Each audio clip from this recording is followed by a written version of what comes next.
बिहार 24 सच से सामना में सभी दर्शकों का स्वागत है। सभी का अभिनंदन है। मैं कन्हैया ठाकुर आज आपके सामने एक ऐसी खबर के साथ आया हूं जिसमें एक विवाहिता अपने ऊपर गैंगरेप का आरोप लगाती है।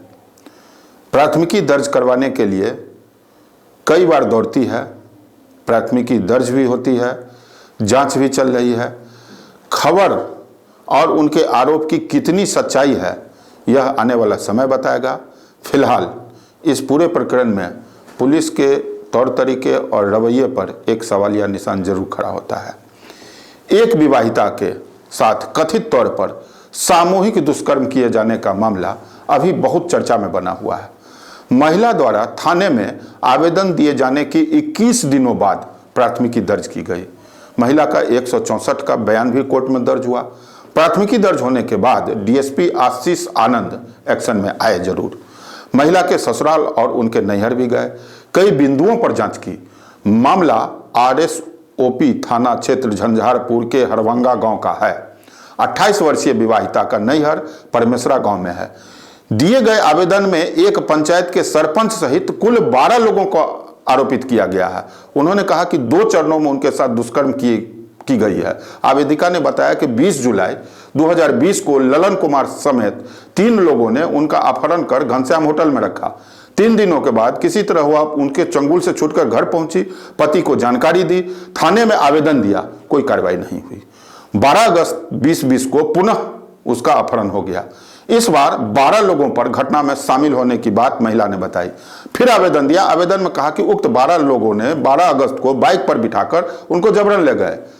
कुछ देर रात में एक हार्डवेयर की दुकान पर रखा। वहां से आरोपी एक अपने परिजन के यहाँ ले गए। फिर बेहट पंचायत के अदलपुर रोड में एक किराए का घर लिया, वहां कुछ दिन रखा, उनके साथ दुष्कर्म किया, मारपीट किया, सादे कागज पर दस्तखत करवाया। बाद में ये लोग इस महिला को जान से मारना चाहते थे। एक बार आग से जलाने का भी प्रयास किया।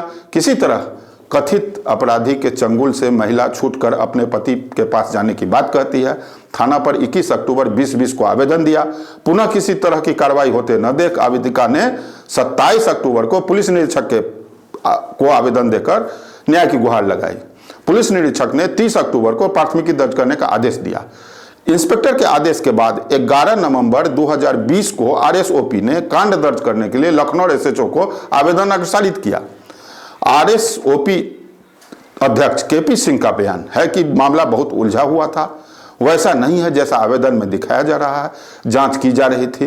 जांच कर फर्स्ट इंफॉर्मेशन रिपोर्ट एफआईआर दर्ज किए जाने की बात कहना आश्चर्यचकित करता है, व्यवस्था पर प्रश्न उठाता है।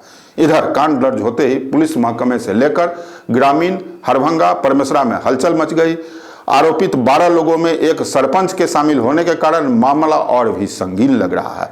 डीएसपी आशीष आनंद जांच में जुटे हैं। उन्होंने बताया कि प्रथम दृष्टया सामूहिक दुष्कर्म में सभी लोगों के द्वारा अपहरण किए जाने और सामूहिक दुष्कर्म किए जाने का यह मामला प्रतीत नहीं होता है।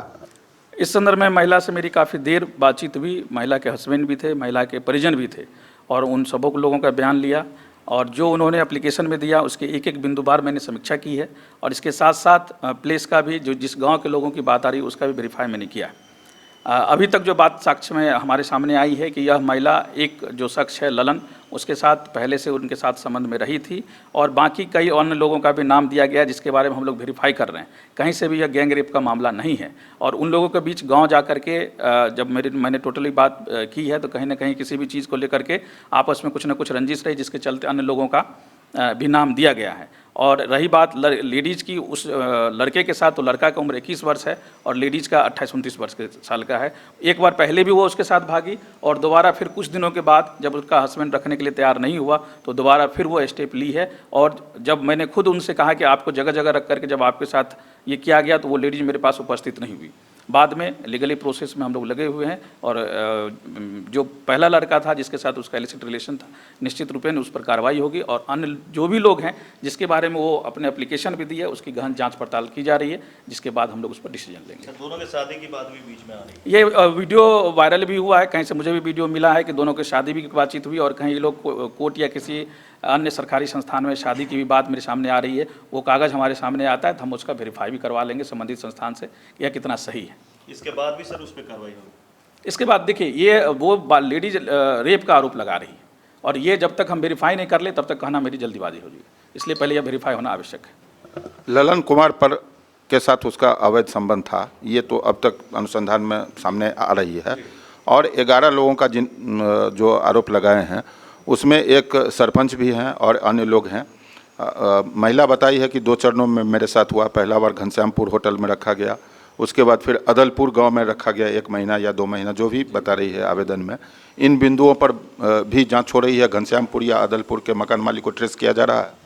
बिल्कुल, जहाँ जहाँ उन्होंने स्थान बताया है वो सिलसिलेवार ढंग से बिंदुवार मैंने उनसे पूछताछ की है और उस एक एक जगह का वेरीफाई होगा और जहाँ वो जो जगह उन्होंने प्राथमिकी में लिखी है उस जगह के आसपास के लोगों से पूछताछ भी की होगी। मैं खुद इसमें पूछताछ करूँगा और मैंने दूसरे दिन लेडीज़ को अपने हस्बैंड के साथ बुलाया भी था कि आप हमको ये जगह दिखाइए, और उनके परिजन से कांटेक्ट होने के बावजूद वो मेरे समक्ष उपस्थित नहीं हुई। फिर मैं उस गांव में जहां से वो निकली थी उस गांव को वेरीफाई किया और वहां पर भी जो स्थिति सामने आई कि ये दोनों लड़का ललन और इस लेडीज़ में पहले से संबंध था। बाकी अन्य लोगों के बिंदु पर हम लोग उसको गहन जाँच पड़ताल करेंगे ताकि जो लोग दोषी हो वो बचे नहीं और निर्दोष को कोई कार्रवाई न हो। पहली बार जून में एक आवेदन दिया था महिला का कहना, उस पर थाना अध्यक्ष के द्वारा कोई कार्रवाई नहीं हुई।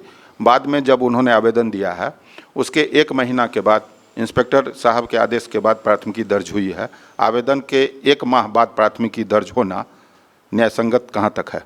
देखिए, मेरी जब से यहाँ पदस्थापन हुई है मेरा 24 घंटा मोबाइल खुला रहता है और हमेशा मैं लोगों के लिए उपलब्ध हूँ और इस संदर्भ में जहाँ भी लापरवाही होगी निश्चित रूप से उस पर कार्रवाई होगी। गांव के लोग एक स्वर से यह बात बता रहे हैं। जांच में एक व्यक्ति के साथ नाजायज संबंध की बात सामने आ रही है। उस व्यक्ति के साथ शादी की फोटो वीडियो भी सामने आया है। डीएसपी के अनुसार शराब नेक्सस से इस पूरे कांड के जुड़े होने के बिंदुओं पर भी जांच चल रही है। जल्द ही सच्चाई सामने होगी।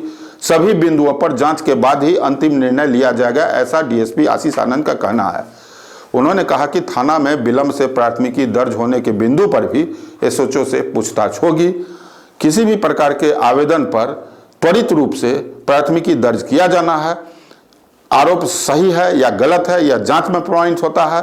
अगर कोई गलत आवेदन देते हैं तो उसके विरुद्ध भी अलग से धारा 211 में कार्रवाई करने का अधिकार दिया गया है। धन्यवाद।